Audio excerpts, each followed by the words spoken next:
Hello, I'm the Nostalgia Critic guy. Remember it so you don't have to. The last video game I've ever played all the way through was Super Mario Bros. Wii.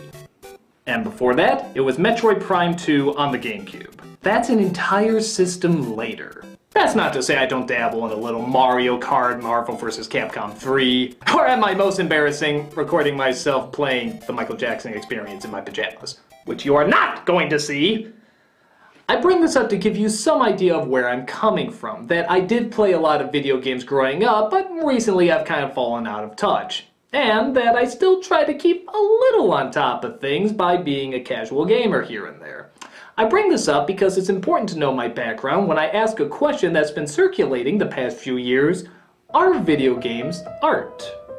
Now, on the one hand, this is a stupid question, as you could easily say, of course it's art. Practically anything can be art. Just look at the definition. The expression or application of human creative skill and imagination, typically in a visual form such as painting or sculpture, or works produced by such skill and imagination. So hell, even the picture you did of a horsey when you were 5 years old technically counts as art.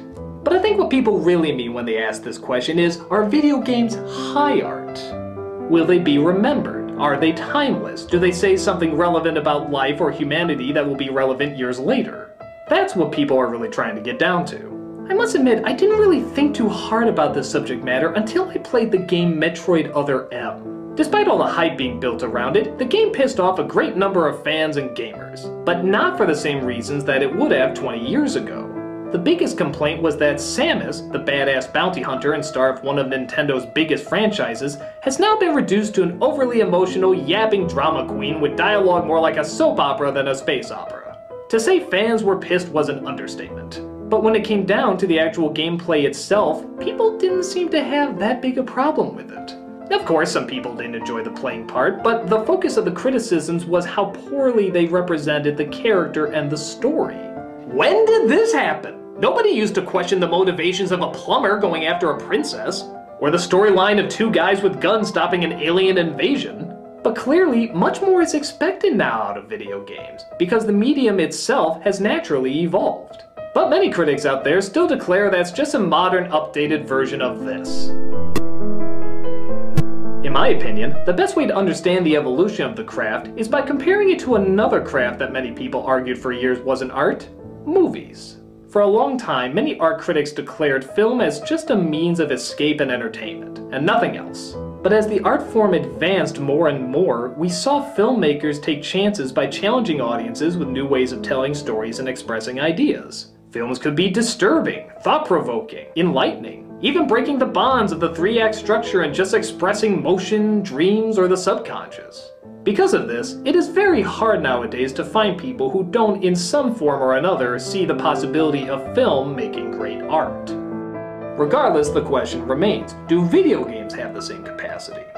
Well, many would argue nowadays that video games are just a cheap imitation of movies, that they're trying to cash in on a lot of the unique elements of film without actually making a film. And in many respects, they're correct. There's no doubt movies make big money, and the more game makers can make their games look similar to movies, the more people will get the impression that they're actually playing a movie, which is a very attractive idea, seeing how people are attracted to movies already.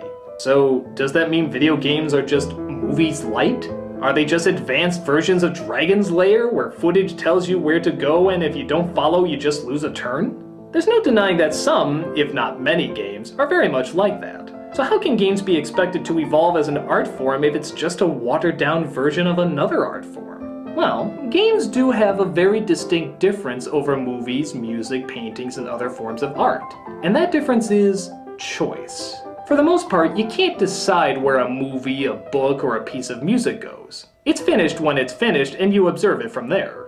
But video games, by design, are dependent on different outcomes. And true, there are some pieces of art and literature where the choice of the observer plays a big part, but in video games, that's not just a small part of the process, it's the majority of the focus. Because of this, we create a medium where not only are they allowed to experiment with choice, but they're actually expected to.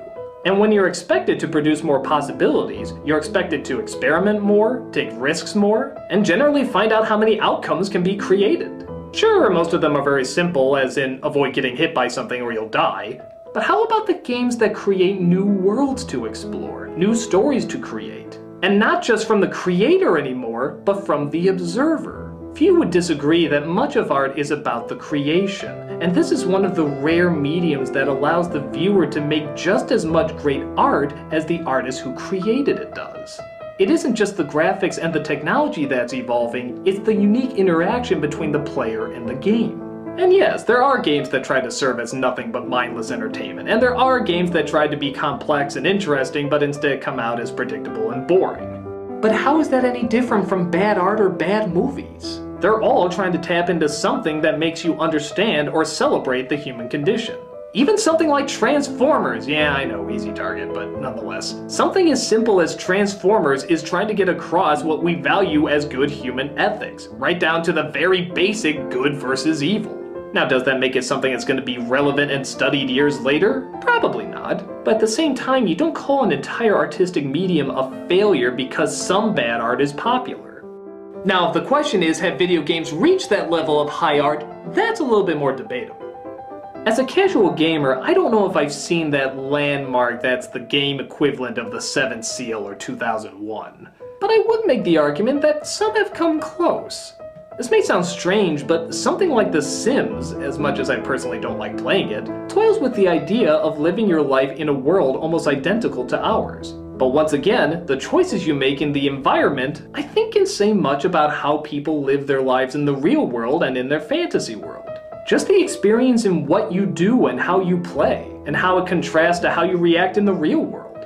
That's a very different and interesting form of artistic expression, whether you realize you're doing it or not. And again, the genuine art comes from the user, not necessarily the creator. I think the same can be said for games like Skyrim or World of Warcraft, or any of these games where you're allowed not to just go on adventures, but live a life any way you want to live it, in a completely different reality. I think you could also make the argument that games like BioShock Infinite, though not allowing as much choice as other games, create some very powerful commentary while also being a visual marvel.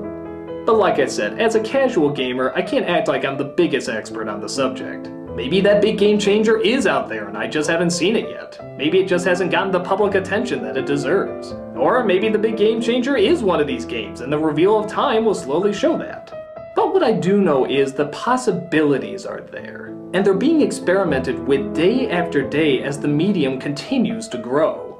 It reminds me of when people used to say that comic books weren't high art, and that they were nothing but childish nonsense. I'll admit, I used to kind of be on that boat too. But then groundbreaking works like Mouse came out, and Watchmen, and Persepolis, and a lot of other great works that said, hey, we don't care what you think. We're going to prove that there is a medium here that can be as powerful, thoughtful, provoking, and emotionally stimulating as any other great work of art.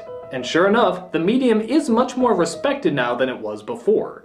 An argument has even risen that comic book heroes are the new Greek myths, being written from so many different points of view but still being the center of value that popular culture looks up to. Perhaps the reimagining of video game characters with their legends and quests could be working its way up to the same page. So, in answer to are video games art or high art, I would make the argument that if people don't see that the answer is yes, they will. If a game doesn't exist that'll sway you over, the possibilities that continue to evolve with technology inevitably have to. And yes, many great people I admire like Roger Ebert declared they never have been and never will be art. And while I respectfully disagree, I don't see him or anyone who thinks similar any less intelligent or influential. I simply ask that people who think it cannot evolve at the very least keep their minds open to the roads that can be traveled with the medium. That if you think video games are not high art now, be aware that they certainly have the ability to be so in the future. Many evolving artists and mediums have been shunned in the past, and much of their progress came from not what they weren't, but what they could be. And it's hard to see how the evolution of this to this is any different from the evolution of this to this. Yes, there will always be mindless games for escapism in the same way there will always be mindless movies for escapism. But if that is the full extent of the possibilities you can see in video games, I humbly challenge you to stop, start over, and play again. I'm the Nostalgia Critic guy, remember it so you don't have to. And speaking of mindless escapes, yeah, you've earned it.